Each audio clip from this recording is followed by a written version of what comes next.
ये है ABC news AGT live.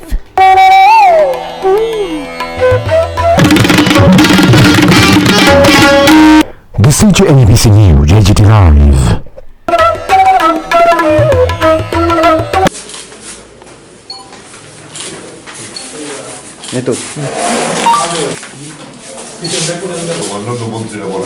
আচ্ছা চলবে, স্বাস্থ্য এমনিতেই পাওয়া যায় না, তার মধ্যে ইউরিয়া হচ্ছে একটা প্রধান সার, দাম বাড়বে সমস্ত আমরা তথ্য প্রমাণ সহ তার এডুকেশন ইত্যাদি দিয়ে আমরা দিয়েছি। তেলের দাম বাড়িয়ে দিয়েছে তারা, হ্যাঁ প্রতি লিটারে বেড়ে যাবে। এটা আমরা তো আশঙ্কা করছি 100 টাকায় না চলে যায়। গড়ে তুলবো শুধু দিল্লির কৃষকরা, গোটা দেশের কৃষকরা দিল্লির কৃষকদের পাশে আছে। পাঞ্জাব আমাদের রাজ্যে তো কিছুই আমরা পাইনি এবং আমাদের রাজ্যের কৃষির অবস্থা সবচেয়ে খারাপ। আজকে সমস্ত স্কিম সরকার উঠিয়ে নিয়ে গেছে। বলে সেই জায়গায় দাঁড়িয়ে সরকার তো বাজেটও করার জন্য উদ্যোগ নিচ্ছে না, অ্যাসেম্বলি ডাকবে ডাকবে বলছে কিন্তু করছে না। বলে আমরা বলবো যে মুখ্যমন্ত্রী কিসের তথ্যতে, অর্থমন্ত্রী কিসের তথ্যতে বলেন এটা নাকি যুগান্তরকারী বাজেট। আমরা তথ্য প্রমাণ দিয়ে দেখিয়ে দিয়েছি এই বাজেট গ্রামীণ জনগণ, কৃষক তাদের প্রতি একটা বঞ্চনার দলিল হিসাবে নির্দিষ্ট হয়ে রইল। আবারও যদি পার্সেন্টেজ বলেন যে ত্রিপুরা প্রাপ্তিতে কতটুকু এই বাজেটের ফলে ত্রিপুরা প্রাপ্তি, ত্রিপুরা আলাদা করে প্রাপ্তি না, ত্রিপুরার জন্য কোনো স্কিম নেই। আমরা যেটা বলছি কিন্তু স্কিম থাকতে হয়, বাজেটে কেন্দ্রীয় বাজেটে স্কিম থাকতে হয়, কোনো স্কিম তো ত্রিপুরার নেই। এখন শুধু পশ্চিমবাংলা, এই আসাম যেহেতু তাদের নির্বাচন আছে তাদের জন্য কিছু স্কিম সেখানে দেওয়া হয়েছে, অন্য কোনো স্কিম তো সেখানে নতুন বাজেটে কৃষি সামগ্রীর মূল্য কি হ্রাস পাবে? বৃদ্ধি পাবে এবং কৃষি একেবারে মুক্ত করে পড়বে। এটা একেবারেই কোনো মূল্য নেই যেটা বাজেটের মধ্যে দিয়ে প্রতিফলিত হয়েছে। সম্পূর্ণভাবে কৃষক বিরোধী এবং গ্রামের মানুষের বিরুদ্ধে। অথচ এই গ্রাম হলো মানুষের অন্ন জোগাড় দেয়। আমার শুধু অন্ন না, এই সেখানে এনভায়রনমেন্টাল সেক্টর এটাও অপেক্ষিত আছে। ফলে এই জায়গা দাঁড়িয়ে আমরা বলবো যে এই বাজেটের বিরুদ্ধে আমরা প্রতিবাদ করছি এবং এই বাজেটের বিরুদ্ধে আমরা আগামী দিনে রাস্তায় নেমে এই প্রতিবাদ আমরা সংগঠিত করব। এই হলো আমাদের সংক্ষেপে আছে। আমরা আপনাদের কাছে আমাদের নাম্বারটা অতি অল্প। আমাদের দেশে কৃষক কত? 130 কোটির মধ্যে 70% তো কৃষক। এই যে বিষয়টা আমরা বলবো যে এইটাও, এবং এখানে আরেকটা খুব করুণ দৃশ্য যে এফসিআই যেটা পারচেজ করেন, এফসিআই কে কোনো টাকা বরাদ্দ করা হয় না।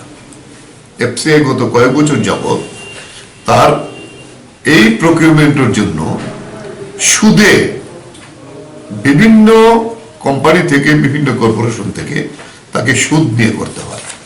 বলে এই যে কৃষক দরদের যে কোনো নমুনা এই জায়গায় দেখা গেছে। প্রধানমন্ত্রী গ্রামীণ সড়ক যোজনা, এটা তো যে লোকেশন ছিল সেই লোকেশনও কমিয়ে দেওয়া হয়েছে। শুধুমাত্র নির্বাচন আসছে বলে পশ্চিমবাংলা, আসাম আরো এই 1-2টা জায়গাতে তারা এটা বরাদ্দ একটু বৃদ্ধি করার জন্য বলেছেন, শুধু এই কয়টা রাজ্যের নির্বাচনী চমক দেওয়ার জন্য। বস্তুত অর্থে এই বিষয়টা সেখানে হয়নি। এটা হলো monitoring central Indian economy, CMI, এই টোটাল বিষয়টা অবজার্ভ করে বলেছেন যে 2021-22 বাজেটে কমিয়েছে significantly 34% as compared to the revised estimate budget 2020-21। এই যে অবস্থাটা, এই অবস্থাটা সেখানে অত্যন্ত করুণ অবস্থা দেশের কৃষকদের জন্য। এমজিএন রেগা যেখানে কমিটমেন্ট ছিল অন্তত 150 দিন করবেনই তারা, যদিও তাদের সংগঠনের দাবি 200 দিন, আমরাও 200 দিনই করি। দেখা গেল এইখানেও যে বরাদ্দ, সেই বরাদ্দ আমাদের এলোকেশন অনুযায়ী হচ্ছে না। এই সমস্ত বিষয় মিলিয়ে আমরা যেটা বলতে চাই সারা ভারত কৃষক সভা, যে দেশের এই বাজেটের মধ্য দিয়ে একটা করুণ চিত্র বেরিয়ে আসলো। তার মূল কথা রইল এটা কৃষি বিরোধী, কৃষক বিরোধী বাজেট। তাহলে কৃষকদের প্রতি যে এই নরেন্দ্র মোদী সরকারের কোনো ধরনের দরদ নেই, কোনো ধরনের সেখানে তাদের মায়া মমতাও নেই। এই আজকে যেভাবে কৃষকরা 2 মাসের উপরে করেছে, তার উপর যে রিপ্রেশনটা বিভিন্ন মিডিয়ার মারফতে আপনারাও দেখছেন, আমরাও যেটা দেখছি, এবং গতকালকেও বিশেষ করে গাজীপুরে যে যুদ্ধ যেমন হয় পাকিস্তান কিংবা কারোর সঙ্গে, যেভাবে ব্যারিকেড করা হয়, লোহার জাল, রাস্তা কেটে দেওয়া এবং সেখানে পিন তৈরি করে দেওয়া এবং বিরাট সংখ্যক ফোর্স লাগিয়ে দেওয়া, তারা যাতে দিল্লিতে প্রবেশ করতে না পারে। প্রথম তো এটাকে বন্ধ করে দিতে চেয়েছিল, কিন্তু বন্ধ করতে পারেনি কৃষকদের অমূলনীয় জেদের জন্য। আরেকটা পাওয়ার, যেখানে হরিয়ানা এবং উত্তরপ্রদেশের বর্ডার সীমান্ত, 26 তারিখে সেখানে আরএসএস সহ বিভিন্ন শক্তি তাদেরকে তুলে দিয়েছিল জোর করে, পিটাই করে। গতকাল রাত্রে থেকে আবার সেখানে মানুষ যুক্ত হয়েছেন। মধ্যপ্রদেশ, উড়িষ্যা এইসব জায়গার লোকের এখানে ছিল, পুনরায় সেখানে আবার সংগঠিত হচ্ছে। এবং এই যে পরিস্থিতিটা, আমরা বলবো যে এই সরকারের কাছ থেকে আমাদের বক্তব্য, কৃষকদের দাবি আদায় করার জন্য আপোষহীন সংগ্রাম করা ছাড়া দ্বিতীয় কোনো রাস্তা কথা নেই। তাদের কেন্দ্রীয় বাজেট যেটা গতকালকে আমাদের সংসদে রিলিজ করেছেন দেশের অর্থমন্ত্রী, এই বাজেট অ্যানালাইসিস করতে গিয়ে আমাদের সর্বভারতীয় সংগঠন যেটা তথ্য সহ তুলে ধরেছেন, এটি আমরা আপনাদের কাছে প্রকাশ করতে চাইছি। ইতিমধ্যে দেওয়া হয়েছে তথ্যগুলি, যাতে কোনো ডিস্টর্টেড না হয়, আমরা লিখিতভাবে দিয়েছি যে এই বাজেটটা, যেখানে আজকে দেশের মধ্যে কৃষি এবং কৃষকদের অবস্থানের সবচেয়ে ফোকাল পয়েন্ট।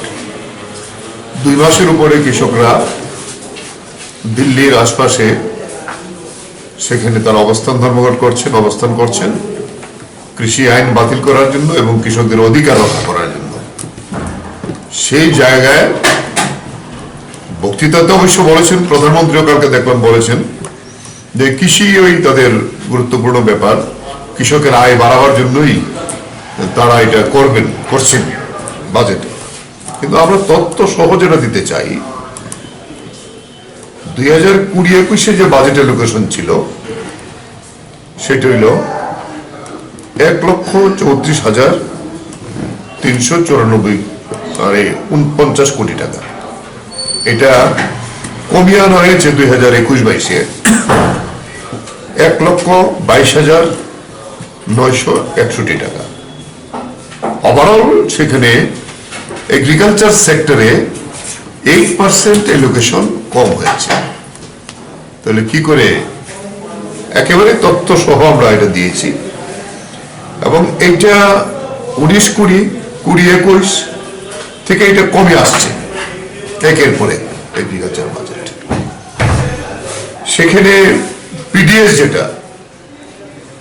যেটা প্যান্ডামিকের কারণে, কোভিড সিচুয়েশনে এটা উদার হয়ে দেওয়ার কথা ছিল, কিন্তু দেখা গেছে সেইটাও ঠিকমতো প্রতিপালিত হয়নি। আমাদের ডিমান্ড ছিল প্রত্যেকটা ইনকাম ট্যাক্স দেয় না এই পরিবারকে 10 কেজি করে চাল দেওয়া, চাল অথবা গম মাথা পিছু, কিন্তু এটা দেখা গেল এটা দেওয়া হয়নি। তাহলে গ্রামীণ মানুষের উপর তাহলে এই যে আঘাতটা, এই আঘাতটা অত্যন্ত আমরা নোট করেছি। এই জায়গায় পিএম কিষাণ স্কিম যেটা বাজেট এলোকেশন ৭৫,০০০ কোটি টাকা ছিল 2020-21-এ, শুধু অ্যাকচুয়াল এক্সপেন্ডিচার হয়েছে মাত্র ৬৫,০০০ কোটি টাকা। ১০,০০০ কোটি টাকা এক্সপেন্ডিচারই করতে পারেনি। তাহলে কৃষকদের সাহায্য করার জন্য তাহলে সরকারের ভূমিকাটা কি? বলে এই জায়গাতে দাঁড়িয়ে আমরা বলবো যেটা কিষাণ যে স্কিমটা আছে, পিএম কিষাণ স্কিম, এইটাও যে অভিষ্ট লক্ষ্যে পৌঁছার মতো কোনো পরিস্থিতি হয়নি, এই একটা বিষয়। এবং প্রধানমন্ত্রী কৃষি সিঞ্চন যোজনা 2019-20 ছিল ২৭,০০০ কোটি টাকা, বাজেট এক্সপেন্ডিচার হয়েছে সেখানে ৪,০০০ কোটি টাকা, অ্যাকচুয়াল এক্সপেন্ডিচার ২,৫৬৩ কোটি টাকা। তাহলে কোনো জায়গাতেই যে অভিষ্ট লক্ষ্যমাত্রা, এই লক্ষ্যমাত্রা কৃষির ক্ষেত্রে এমন কোনো সেক্টর নেই যে সেক্টরে অর্জন করা সম্ভব হয়েছে। ঠিক একইভাবে আজকে আরেকটা বিষয় প্রধান আলোচিত হইল এমএসপি, ন্যূনতম সহায়ক মূল্য। আমাদের ডিমান্ড হইল প্রতিটি ফসলের জন্য ন্যূনতম সহায়ক মূল্য ডিক্লেয়ার করতে হবে এবং ব্যাপকভাবে এটাকে কিনতে হবে। এটা আজকেও করছে না, তার জন্য আইন করার আমাদের ডিমান্ড উঠেছে কৃষক থেকে। আইন কেন এখন কিছুই করছে না বলা যেতে পারে। দেখা যায় গত অর্থ বছরে মাত্র এই ফিনান্স মিনিস্টার যেটা বলেছেন যে ১,৫৪,০০,০০০ টাকা ফার্মারকে এমএসপির পেডি এবং ওয়েটের আওতায় এনেছে। উনি কিছুদিন আগে দিল্লিতে গিয়েছিলেন কৃষক আন্দোলনের অংশ হিসেবে, তিনি প্রত্যক্ষ অংশগ্রহণ করেছেন। সঙ্গে আমাদের রাজ্য সম্পাদক মণ্ডলীর সহসভাপতি মতিলাল সরকার গিয়েছেন, জিতেন্দ্র চৌধুরীও ছিলেন। তাদের অভিজ্ঞতা, তারা কৃষক আন্দোলন প্রত্যক্ষ করে এসছেন, দেখেছেন কি দুর্বার আন্দোলন হচ্ছে দিল্লির চারিদিকে, শান্তিপূর্ণ আন্দোলন। গতকাল অর্থমন্ত্রী নির্মলা সীতারামন যে বাজেট পেশ করেছেন, কৃষকদের জন্য যে কথাবার্তা বলেছেন সেটা কুম্ভীরাস্ত্র বিসর্জন। বাস্তবে আমরা দেখছি যে কৃষক আন্দোলনরত কৃষকদের যে দাবি, এই সম্পর্কে বাজেটে একটি কথা নেই। কি দাবি আছে? কৃষি আইন প্রত্যাহার করতে হবে, বাতিল করতে হবে, বিদ্যুৎ বিল প্রত্যাহার করতে হবে, এবং এমএসপি মিনিমাম সাপোর্ট প্রাইস, ন্যূনতম সহায়ক মূল্য, যেটা স্বামীনাথন কমিশনের যে রিপোর্ট, উৎপাদন খরচের 1.5 গুণ দাম, C2 মানে সবকিছু নিয়ে যে দাম তার 50% বেশি, মানে 1.5 গুণ দাম এইভাবে বলা হয়েছে। C2 এই বিষয়টা বাদ দিয়ে সেটা করা হয়েছে A2 প্লাস 50%। C2 আমরা বলছি, মানে স্বামীনাথন কমিশন যেটা রিকমেন্ড করেছেন এই ব্যাপারে কোনো বক্তব্যই নেই। স্বাভাবিকভাবেই কৃষকদের স্বার্থে এই মুহূর্তে যে প্রধান প্রধান দাবিগুলো কৃষক সংগঠনগুলো করেছে, এই সম্পর্কে নিরুত্তর কেন্দ্রের এনডিএ সরকারের অর্থমন্ত্রী। আর পবিত্র কর্মশাই বললেন এতক্ষণ যে বিষয়গুলো, এগুলো হচ্ছে মুদ্রাস্ফীতি, টাকার যে মান মূল্য কমে যাচ্ছে, সেই জায়গাতে সামান্য যদি বৃদ্ধি হয়ে থাকে কোথাও কোথাও তারা বলছে করেছে, আমরা দেখছি আগের বছরগুলোর সঙ্গে মিলিয়ে মুদ্রাস্ফীতির বহর দেখলে আর নানা ক্ষেত্রে ছড়িয়ে যে টাকা দেওয়া হয়েছে সেটা ভাগ করলে দেখা যাচ্ছে কিছুই থাকছে না কৃষকদের স্বার্থে। ফলে কৃষকদের বিপদ বাড়বে, কমবে না। এই বাজেট হতাশার বাজেট, কৃষকদের সঙ্গে বেইমানির বাজেট, বিশ্বাসঘাতকতার বাজেট। বিশেষ করে তারা যে গো মাতার কথা বলেন, কি করা হয়েছে সেখানে সেখানে আমরা দেখি যে 2019-20 এই সালগুলোর যে বাজেট বরাদ্দ এবং অ্যাকচুয়াল এক্সপেন্ডিচার, আর এবার যা বরাদ্দ করেছেন, কার্যত এই ক্ষেত্রে হতাশার ছবি, কিছু নেই। মানে বলার মতো ডেভেলপমেন্টের জন্য যে কিছু করবে সেটা নেই। সেক্টরে অবভিয়াসলি বলা হয়েছে পশুপালন ক্ষেত্র সবটা নিয়েই তারা যে গোমাতার কথা বলেন আর কি। তো আমি যেটা বলবো সেটা হচ্ছে যে এই যে কিছুদিন আগে আমরা একটা বছর অন্তত 10 মাসের মতো তো বটে এখনো চলছে প্যান্ডেমিক করোনা ভাইরাসের কারণে যেটা হয়েছে, এই পরিস্থিতিতে আমরা লক্ষ্য করলাম কৃষকরা কিন্তু খাবার যোগান দিয়ে গেছেন গোটা দেশের মানুষকে বিপদের মধ্যে দাঁড়িয়েও। তাদেরকে রক্ষা করার জন্য সরকারের ভূমিকা ছিল না, কিন্তু তারা দেশের মানুষের স্বার্থে খাদ্য কিন্তু তারা সরবরাহ করেছেন, অন্নদাতা কৃষক। আর আজকে যখন বাজেট হচ্ছে তখন তাদের পাশে দাঁড়ানোর পরিবর্তে সরকার, তাদের সহায়তা করার পরিবর্তে সরকার মূলত কৃষকদের একেবারে সরাসরি যে সহায়তা, এটা না করে সরকার এক্ষেত্রে পিছিয়ে যাচ্ছে। এটাই হচ্ছে এই সরকারের কৃষক বিরোধিতার স্বরূপ। তার বিরুদ্ধাচরণ আমাদের কেন্দ্রীয় কমিটি করেছে, আমরা রাজ্য কমিটিও কৃষক সভার আমরা করছি। অতএব এই বাজেট কোনো অবস্থাতেই কৃষকদের স্বার্থ রক্ষা করবে না। রেগার কাজের ক্ষেত্রে কাজ কমেছে, ত্রিপুরার অবস্থাটা কি? কাজ কমেছে, আগামী দিনে আরো কমবে। কার্যত কৃষকদের সর্বনাশ সামনে। আর আপনাদের মধ্যে প্রশ্ন করেছেন কৃষকদের মানে বাজারে জিনিসপত্রের দামের ক্ষেত্রে, মানে কৃষকদের জীবন ধারণ করতে গেলে যা যা দরকার সেগুলো কি হবে? সেগুলো বাড়বে। পেট্রোল ডিজেল 2.5 টাকা করে দিয়েছে সেস পেট্রোলের, ডিজেলের 4 টাকা লিটারে। এটা একটা জনমুখী সরকার করতে পারে? বাড়াতে বাড়াতে পৃথিবীর মধ্যে সবচেয়ে বেশি জ্বালানি তেলের দাম ইন্ডিয়াতে, আজকে এটা আরো বাড়বে, আপনারা নিজেরা জানেন।